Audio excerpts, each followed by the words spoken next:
Halo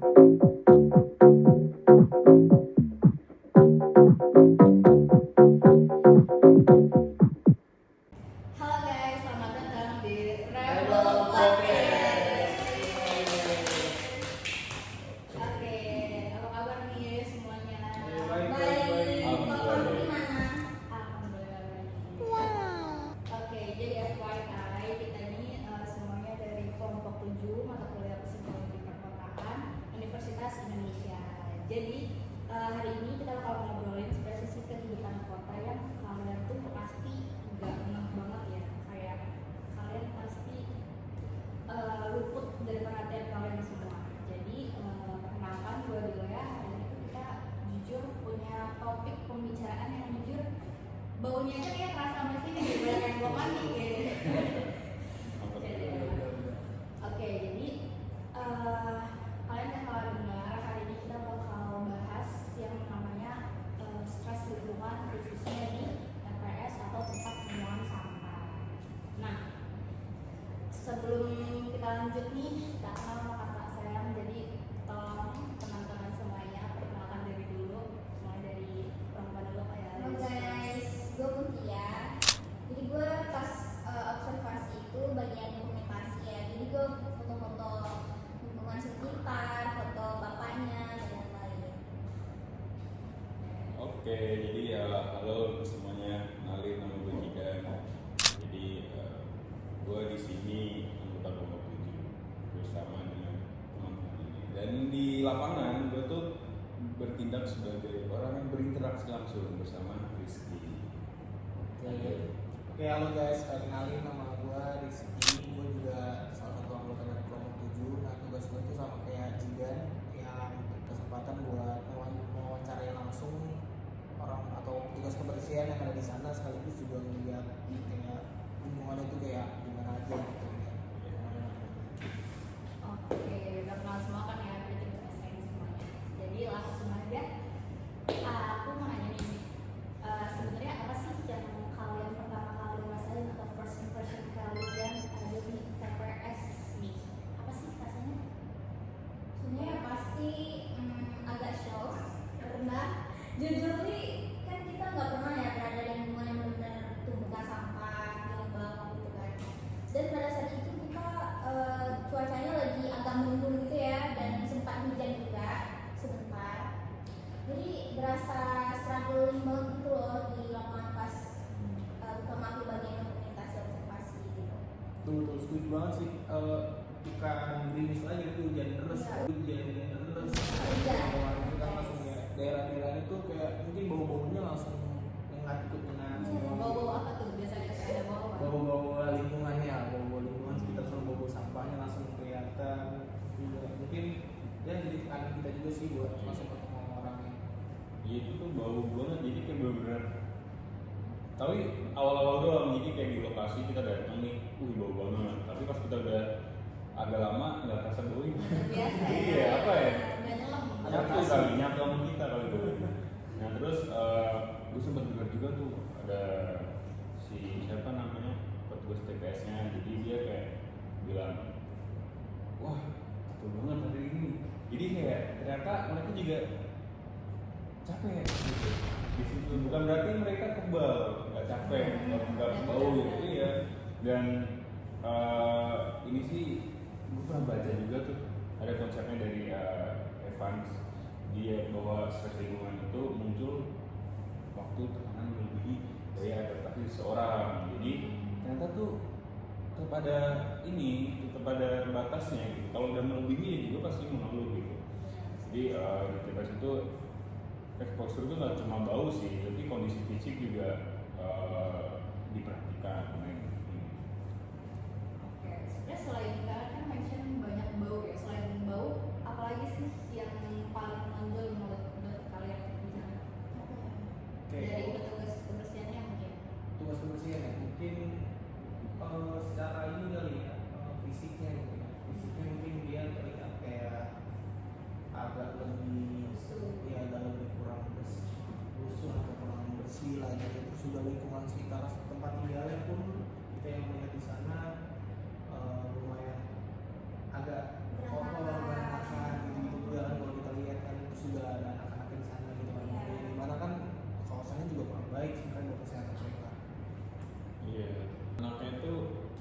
dia tuh beradaptasi dengan lingkungannya gitu. Maksudnya mungkin karena dari kecil udah tinggal di TTS ya, jadi dia enjoy aja. Kalau seandainya orang yang gak terbiasa pasti bakal kayak jujur gatel-gatel, jujur ya, maksudnya bukan yang rendahan tapi kayak karena nggak terbiasa. Tapi kalau dia udah terbiasa dan itu dirinya tuh adaptasi aja sama tempatnya. Jadi lumayan banyak anak-anak juga di sana. Iya, ada beberapa. Oke, jadi sebenarnya ini cuma bukan soal kerja berat juga ya, kayak realitas sosial yang sebenarnya ini keras banget ya, dan gue rasa itu harus lebih banyak lagi untuk disuarakan. Oke. Nah, lanjut nih dari hasil observasi kalian kemarin, kalian kan juga udah sempat mention kayak dampak kelelahan dan lain-lain. Aku mau tahu lebih lanjut lagi dong, kayak dampak stres lingkungan dari petugas-petugas kebersihan ini tuh sebenarnya ada apa aja sih? Mungkin kalau kita kembali lagi ke teori ya, jadi secara physiological mobilization, jadi tubuh kita ini bisa mobilisasi energi dalam kondisi yang tertekan. Tapi kalau terus-menerus itu kita rasakan, kita alami, sudah pasti imun kita akan menurun dan itu akan berdampak jangka panjang bagi kesehatan kita. Kemudian juga seperti petugas Pak Medi itu tercermin pada teori overgeneralization. Jadi mereka mungkin hari-hari bagi mereka tuh terlihat sama aja, tetap setiap pagi itu sampah, sampah dan sampah gitu. Jadi kayak nggak ada variasi, nggak ada harapan. Hidup mereka ya tentang lingkungan yang seperti itu aja. Jadi itu berdampak, jadinya mereka jadi Iya, stres stres. karena adanya overgeneralization. Tuh, terus kalau yang kedua nih, juga ada juga tuh kayak misalnya teori yang lain tadi ya. Kalau lu tadi nyinggung kayak psychological mobilization, nah kalau gue juga kemarin tuh sempat ngeliat ada learner helplessness gitulah ya. Ini tuh muncul kayak ketika individunya tuh, kalau yang dalam konteks ini kita ambilnya itu Pak Medi yang merasa usahanya itu yang udah mereka lakuin, yang udah mereka sosialisasikan itu udah kayak nggak berdampak apa-apa gitu buat keadaan khususnya lingkungan yang ada di sana gitu. Dan petugas ini merasa tuh kalau misalnya sekeras apapun mereka kerja, kondisinya ya tetap gini-gini aja gitu. Ada yang bahkan ada yang cerita juga, dia tuh bilang lapor pun udah nggak tanggepin ya, karena Pak Media sendiri pun juga bilang udah ngasih arahan gimana gitu kan, buang sampahnya kapan, ada jamnya, tapi ya dari mereka kayak masyarakat di sana tuh udah ya nggak sesuai sama jamnya. Kalau buat kondisi Pak Media sendiri ya mereka udah pasrah aja gitu, karena ya mau gimana lagi gitu kan, dia kan Sebandel ya waktu itu. sebandel gitu, udah masuk ke ranah psikologis klinis juga sih, karena bisa muncul depresi dengan sampai berat buat bapaknya, terutama keluarganya sendiri sih. Itu berat sih buat petugas di sana. Kita harus mengapresiasi. Terus ada lagi nih, jadi waktu itu gue sempat merhatiin, jadi ada teori apa namanya, kumulatif fatigue kalau nggak salah tuh. Nah kalau iya itu kumulatif fatigue. Nah jadi kurang lebih itu tuh teori itu jelasin kalau mereka itu mengalami kelelahan fisik dan mental yang terus menerus. Jadi kayak ini tuh capek itu bukan capek biasa, bukan yang kayak contoh main bola nih capek, terus tuh minum udah kelar gitu kan. Enggak, itu apalagi main bola kan seneng kan, jadi kayak beda. Iya, kalau dia kerja kok dari pagi sampai sore, iya tiap hari, dan kerjanya kan kerja fisik. Itu pasti kalau kita bahasanya tuh kayak adalah kram-kram dikit gitu kan. Jadi itu yang mereka rasain tuh kadang ada yang tidur malam nggak nyenyak karena masih capek, terus bangun tidur masih ngerasa pegel-pegel gitu. Jadi itu hal biasa bagi mereka. Jadi bukan fisik juga tapi kayak mental juga dan Mentalnya juga. Istilahnya luar dalam kena gitu. bener banget.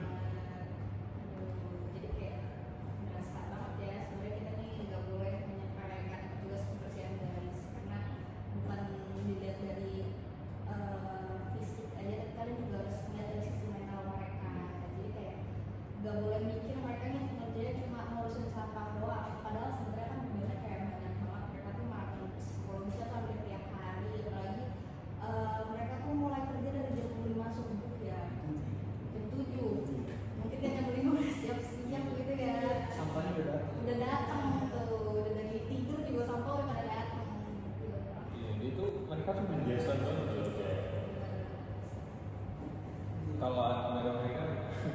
mau sampah TPS kan. Nah terus ini mereka tuh sempet ngeluh juga, bukan ngeluh sih, curhat aja kayak kan mereka di ini ya, jadi mereka tuh ada tambahan-tambahan gitu buat kayak, jadi konsepnya kalau di TPS yang kita kunjungi itu tuh mereka orang gerobakan semua, jadi gerobakan dari suatu rumah ke rumah lain. Nah di situ gajinya tuh udah per bulan pokok. Nah tapi pokoknya itu berapa? 400.000 ya? Pokoknya hanya sejuta kan? Iya, nggak nyampe sejuta itu mereka. Iya, itu gajinya buat dari luar Jakarta. Dan makanya mereka tuh menyiasati dengan cara ini sampah-sampah yang dari rumahan itu yang kayak masih bisa dikiloin, kayak botol bisa didaur ulang itu mereka ambil. Gitu. Jadi ini fun fact baru nih, ternyata yang ngambilin gitu tuh nggak selalu pemulung gitu. Jadi tukang gerobak juga bawa karung kadang di TPS-nya terus ngambilin apa namanya milih-milih botol gitu. Itu ternyata bukan pemulung dan mereka tuh nggak mau disebut pemulung. Jadi hati-hati aja kalau iya Hati-hati ya. iya gitu. yang seru sekali ya. Oke, jadi berarti ini juga nunjukin bahwa tekanan di apa namanya di bawah di tengah tekanan ini juga manusia tuh bisa kreatif untuk bertahan ya. Jadi juga bisa masuk dari salah satu coping mechanism mereka ternyata. Jadi selain itu sebenarnya coping mechanism mereka ini ada apa lagi sih? Kayak selain tadi sensasi botol. Oh bener-bener, ada juga dari mereka tuh banyak yang pakai problem fokus coping gitu. Ibaratnya dia tuh kayak misalnya mereka ini bentuk semacam unity gitu buat bagi zona-zona kerjanya gitu. Jadi kalau satu tumpukan berat, nah nanti mereka ini bisa saling bantu gitu antara angkatnya atau milah-milahnya pun mereka nih sambil bareng gitu. Itu ngebantu mereka banget sih buat kayak ngurangin beban dari personal masing-masing gitu. Jadi kerja sama tim masih ada ya. Masih ada pasti. Dan juga mereka bisa biasanya nih kayak bawa minyak angin lah, saluran pas atau minyak kayu putih dan yang lain gitu. Jadi ya pinter-pinter mereka aja sih ya bagaimana cara menangani masalah kelelahan seharinya.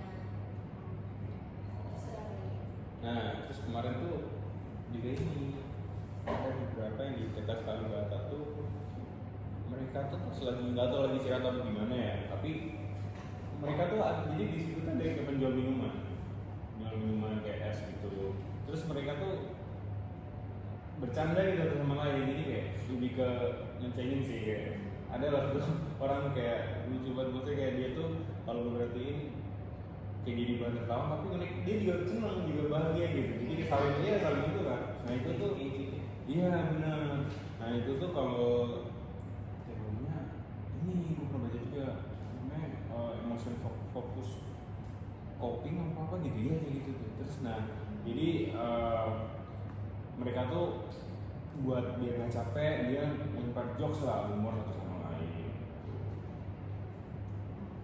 Jadi tapi kan sebenarnya kita nggak bisa selamanya ngandelin humor doang ya guys buat ngandelin stres kita yang lagi stres karena tekanan lingkungan, apalagi dari lingkungan kerja ya, para petugas kebersihan ini yang kalian tahu sendiri bau dan semacamnya, apalagi kan kayak teman-teman banyak terbangan dan lain-lain yang pasti ngaruh juga kan ke kesehatan mereka. Iya. Oke, jadi dari semua yang kalian lihat, yang kalian dengar, nah yang paling bikin kalian mikir atau yang paling nyantol dari kalian tuh sebenarnya apa sih?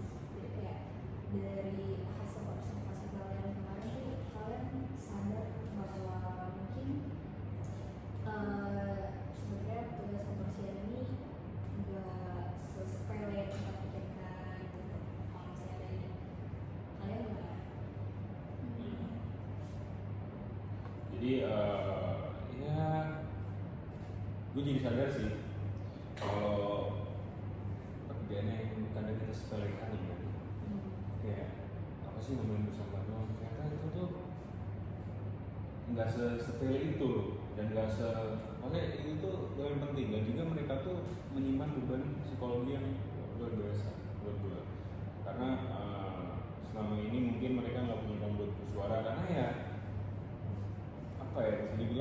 lagi-lagi kalau balik ke negara ini ya, jadi kayak yang masyarakat rendah tuh jadi kurang didengar gitu loh. Jadi kayak ibaratnya kayak wah ngaco nih orang gitu ngomongnya. Jadi dia mau ngeluh juga paling ke sesama temen dan juga nggak ada hasilnya, nggak ada output yang didapat apakah lebih baik atau gimana. Jadi memang di Indonesia ini kurang banget ya, kayak punya kuping juga tapi kayak ngedenger tuh susah banget ya. Oh, bukan gue yang ngomong kan? Dan itu panggilan juga buat pemerintah dan masyarakat terutama ya. TPS ini sebenarnya bukan tempat buang stres ke para petugas kebersihannya gitu, tapi harusnya buat tempat kerja yang punya standar kesehatan dan keselamatannya juga. Selain buat buang tempat sampah, ya mereka juga harus mikirin juga kayak prosedur yang ada di sana. Ya harus sesuai juga lah ibaratnya kan, karena bukan tugas mereka ya bukan ngurusin sampah doang, punya kehidupan personal masing-masing juga lah. Iya, dan kemarin tuh ada gerobak kayak udah ada yang rusak, ada yang kayak bannya apa, jadi kalau jalan tuh dia ini ya oleh jadi itu tolong lah pemerintah, ayo kalian ini apa namanya perhatikan ya gitu, mungkin bisa dibantu dengan gerobak motor gitu. Kita kan kaya, apalagi Jakarta kan itu kaya banget loh. Iya, pemprovnya kaya banget, bisa. Jadi bisa dibilang kayak sebenarnya belum merata sih ya, soalnya kalau misalnya di lingkungan aku nih yang ngambil sampah yang mungkin petugas orang itu mereka tuh udah banyak yang pakai gerobak motor juga sih. Ada dari truk juga loh. Ada truk juga ada. Tapi kalau tempat itu dia petugas oren kan? Iya, bukan petugas kebersihan. Oh, di mana rumah lu? Di Jakarta Utara di Priuk. Oh Priuk, soalnya di tempat yang kemarin kita wawancara itu bukan petugas oren kan yang ambil. Bukan. Mereka khusus buat ngebersihinnya aja, tapi kalau yang buat nampung mutinya ada petugas dari setiap RT kan. Jadi itu petugas ini komplek gitu. Apa maksudnya kayak di rumah komplek tuh dia ambil pakai motor pakai truk gitu. Kayak per kecamatan gitu loh. Jadi ada di dekat rumah gue tuh kayak sebenarnya mirip TPS juga, dan itu sampah di situ tuh menimbun banyak banget. Jadi petugas orang ini ke rumah-rumah dan mereka juga dibayar. Kalau misalnya yang nggak tahu, mereka juga dibayar kayak per rumah itu tuh mungkin 10.000 atau 20.000 gitu loh buat ngambil sampah di rumah-rumah gitu. Per apa itu tuh? Per minggu? Per hari? Tapi itu bayarnya maksudnya kayak 10.000 kayaknya buat sebulan atau segitu ya kalau misalnya nggak masalah ya. Iya. Jadi kayak gitu, terus langsung diangkut ke TPS. Dan gue kalau misalnya setiap mau kemana atau lewat situ tuh gitu baunya tuh menyengat banget. Dan situ juga kadang selain tugas orang juga ada pemulung juga yang kadang suka tidur di dekat-dekat sana. Tidur-tiduran. Jadi diberikan tempat tinggal gitu atau gimana? Enggak, kayak nyemper aja tau, Iya, kayak pemulung kan nyemper. tunawisma gitu. Iya, ngalas pakai kardus, pakai kayak koran. Oh iya, kalau ngomongin pemulung kemarin tuh di lokasi yang kita survei di Cawang itu kan sempat ngobrol juga sama petugas kebersihannya. Terus kata mereka itu sekarang jarang ada pemulung di situ. Iya kan, biasanya kan pemulung kalau dulu biasanya kan pemulung di bawah jembatan. Iya. Gitu. Nah, katanya sekarang tuh pemulungnya udah pada ngontrak gitu. Udah update. Iya, udah update ya. Udah ngontrak. Selain karena ditutup juga tempatnya itu yang Digusur ya? Dulu di dekat rumah gue juga sempat ada pemulung pas gue kecil. Jadi kayak nenek-nenek sama mungkin cucunya ya. Cucunya ini juga pas gue kecil SD itu kayak seumuran gue dia juga masih SD, tapi sekarang udah keluar. Kayak dulu nenek gue Nggak nggak tahu. Iya, gue kayak kabarnya gimana aja tuh mesti ya tinggalnya tuh di samping sebelah got gitu kayak gitu kayak di situ mandi juga pakai air. Oh iya. Iya, Itu mandi viral dong berarti ditanya yang masih dulu kan belum Iya. belum apa ya. gotnya itu bersih atau kayak gimana? sudah pasti buat Jakarta. Jakarta Utara lah ini. Dan mereka mandi di situ loh, sampai sebenarnya si anak ini bisa dibilang kayak udah rada gila juga, karena setiap misalnya ada bapak-bapak atau paling sering kayak bapak gue sendiri pun dikejar-kejar dipanggil ayah sama dia. Oh iya. Iya, sesering itu kayak suka minta duit gitu, kayak ayah minta duit kayak gitu, mereka dia ngejar-ngejar gitu. Kalau dari lo ada apa lagi? Kalau dari lingkungan dulu kan yang